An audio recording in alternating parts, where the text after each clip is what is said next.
Selamat datang dalam mata kuliah Gramatika dan Sintaksis Bahasa Yunani. Hari ini kita akan menganalisis unsur-unsur dan makna teologis dua kata kunci yang sangat fundamental dalam Perjanjian Baru, yakni eleos dan charis. Bersama saya, Dr. Agus Prasetyo, MTH. Dalam terjemahan bahasa Indonesia, kedua kata ini seringkali diterjemahkan sebagai anugerah atau kasih karunia. Meskipun kedua kata ini sama-sama berbicara tentang kasih Allah, tetapi masing-masing memiliki makna dan konteks penggunaan yang berbeda. Mari kita pelajari kedua konsep ini secara sistematis. Kajian leksikal terhadap eleos menunjukkan bahwa kata ini mengacu pada belas kasihan, kemurahan hati, dan respon kasih yang muncul ketika melihat penderitaan orang lain. Dalam teks Perjanjian Baru, kata ini muncul dalam konteks di mana manusia berada dalam kondisi sakit, berdosa, terpuruk, atau tidak berdaya. Kisah orang-orang buta yang berseru, "Tuhan, kasihanilah kami," menggambarkan pola ini. Mereka tidak datang membawa jasa atau kebaikan, melainkan membawa kondisi tubuh mereka yang tidak berdaya. Sementara itu, karis didefinisikan sebagai pemberian yang tidak didasarkan pada layak tidaknya penerima.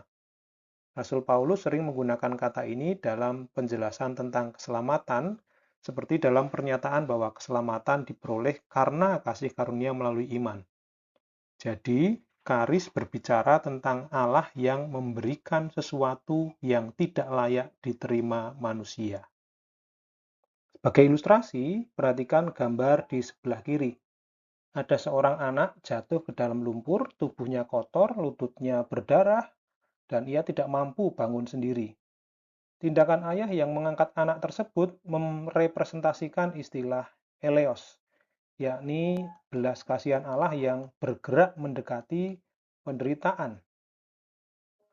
Namun di sebelah kanan, ada tindakan ayah tidak berhenti di situ. Proses membersihkan tubuh anak, mengganti pakaiannya, memeluk, dan mengembalikan ke dalam rumah yang aman, merepresentasikan kata charis, yakni pemberian yang melampaui apa yang layak diterima.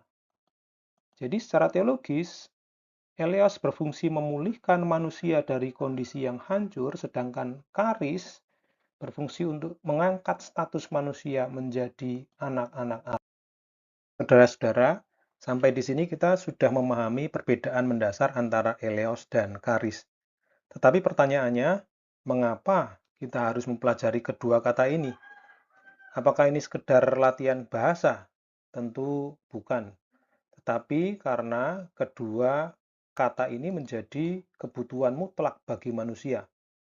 Mengapa? Karena ada kesenjangan antara standar kesempurnaan Allah dan realitas ketidakmampuan, ketidakberdayaan manusia. Kita tahu bahwa Tuhan menciptakan manusia dengan sebuah kehendak yang sempurna, yaitu supaya kita hidup kudus, hidup benar, dan hidup dalam persekutuan yang erat dengan Tuhan. Allah sama sekali tidak menghendaki manusia hidup dalam dosa, kebencian, dan pemberontakan. Tetapi realitasnya, manusia gagal memenuhinya karena dosa dan pemberontakan. Maka akhirnya di hadapan Allah yang kudus, kita sama sekali tidak layak. Lalu, apakah masih ada harapan? Disinilah kita menyadari kebutuhan mutlak kita akan eleos dan charis. Dan inilah kabar baiknya bahwa saudara, Tuhan tidak pernah meninggalkan manusia dalam kondisi ketidakberdayaannya. Ketika manusia jatuh dan tidak mampu mendekati Allah, justru Allah yang mengambil inisiatif untuk mendekati manusia. Disinilah eleos dan charis muncul sebagai jawaban ilahi atas kondisi manusia yang sudah kita lihat tadi. Coba kita perhatikan pelayanan Yesus di bumi. Dalam karyanya, kita melihat manifestasi eleos yang begitu nyata. Ia menyentuh orang kusta, mengampuni perempuan berdosa, dan memulihkan orang-orang yang terluka hatinya.